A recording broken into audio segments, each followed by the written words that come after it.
Chair recognizes Representative Tim Smith to speak for the committee report. Thank you, Mr. Speaker.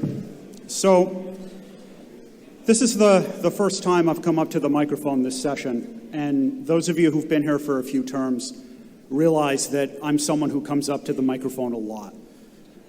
So I hope that you'll appreciate the gravity that it took to get me down here today.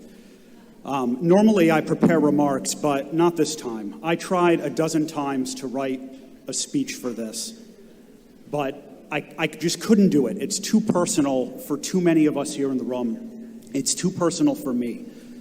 I'm a direct descendant of Captain John Smith, who fought alongside George Washington, that guy,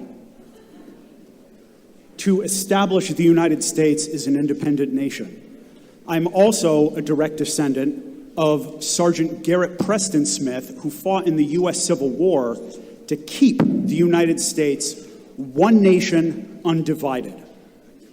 A lot of folks in this room have similar stories from their own families, have similar lineages that they look back upon. And even if you don't, we have a communal heritage here in New Hampshire with a unique place in American history. It was New Hampshire's adoption of the U.S. Constitution. We were the 9th state to ratify the U.S. Constitution, which was the vote that made it official and sent it into effect for all of the 13 colonies. We did that. It was this state, it was New Hampshire, that created the United States of America. Fast forward a few decades, we had a civil war, as a few breakaway states decided that they would rather go do their own thing and establish a country founded on the principles of chattel slavery.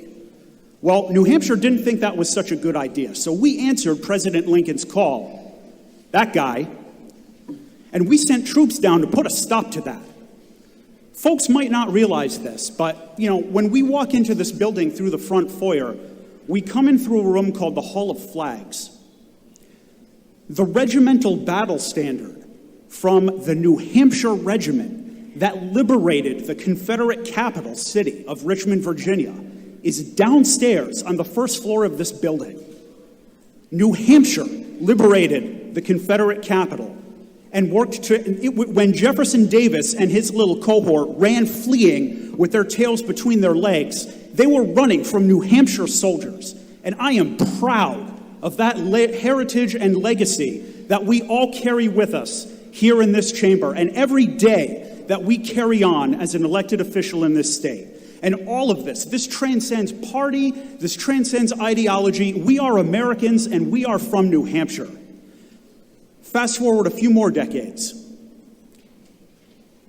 When I first got elected in 2012, there were 3 things I absolutely never thought that I would vote on during my tenure in the New Hampshire House. Articles of impeachment, and we came close a couple of years ago. We had a bill called, it was a bill of address. It was the first step in an impeachment proceeding. So there was number 1. Number 2 was formal disciplinary actions against members of the House. Unfortunately, we had that a couple of years ago. So that was number 2. And here we are with number 3, articles of secession. It's almost impossible to even talk about this without breaking down. I apologize for my composure, Mr. Speaker. I am close to tears right now because this is such a deeply personal issue. We have this legislation in front of us. It is a bill to destroy the United States. We stand in the shadow, literally, of Abraham Lincoln and George Washington. And we are considering legislation to take a star off of that flag. Every single one of us stood for the Pledge of Allegiance and National Anthem this morning. Every single one of us took the same oath of office to support and defend the Constitution of the United States. And we have legislation now seeking to destroy the Constitution of the United States. That is beyond shameful, it is beyond disgraceful, and it is a stain on the proud history of this state that we even have to entertain this being introduced through the administrative process, never mind, getting far enough along to have a vote on the floor of the House. It was really close to the textbook definition under Title 18 of the U.S. Code. It was really close to the definition of advocating overthrow of the U.S. government when this CACR was introduced.